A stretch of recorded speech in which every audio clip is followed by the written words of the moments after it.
Final match your performance what happening. কোনো tournament আসলে এই ডায়লগটা থাকবে না, এটা আসলে মানা যায় না।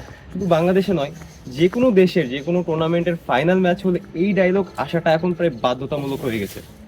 যাই হোক, মূল প্রসঙ্গে আসা যায়। এনসিএল টি-20 প্রথমবারের মতো হয়েছে টি-20 আকারে। এই আসরের ফাইনাল জিতে নিয়েছে আকবর আলীর রংপুর। আকবর আলী যে কেন ওয়ার্ল্ড কাপ জিতেছিলেন যুবাদের হয়ে সেটা এখন বোঝাই যাচ্ছে। সিলেটের পিচের কথা যদি বলি, কোয়ালিফায়ার ম্যাচগুলোর দিকে তাকালে দেখা যায় মোস্ট অফ দ্য ম্যাচে যেই টিম জিতেছে তারা প্রথমে ব্যাট করেছে। তবে ব্যতিক্রম শুধুমাত্র রংপুর। আকবর আলীর মাইন্ডসেট যে অন্য ক্যাপ্টেনদের থেকে সম্পূর্ণ আলাদা, এবারও সেটা বোঝা গেছে।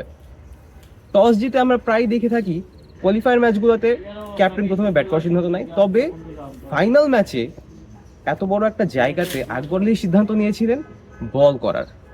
কেন বল করার সিদ্ধান্ত নিয়েছিলেন সেটা এখন একটু একটু দেখা যাক। ঢাকা মেট্রোর মূল ব্যাটার্স কে কে ছিলেন? নাইম শেখ, মোস্তাদেক হোসেন, যারা ছিলেন আকবর আলীর প্রধান টার্গেট।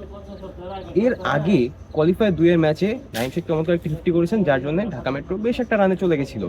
লো স্কোরিং পিচে সে রানটা মোটামুটি ছিল, 119 রান, খারাপ না, ডিফেন্ড করার মতো। তবে এখানেই এবার বিপত্তি ঘটেছে। বিপত্তিটা কি ছিল?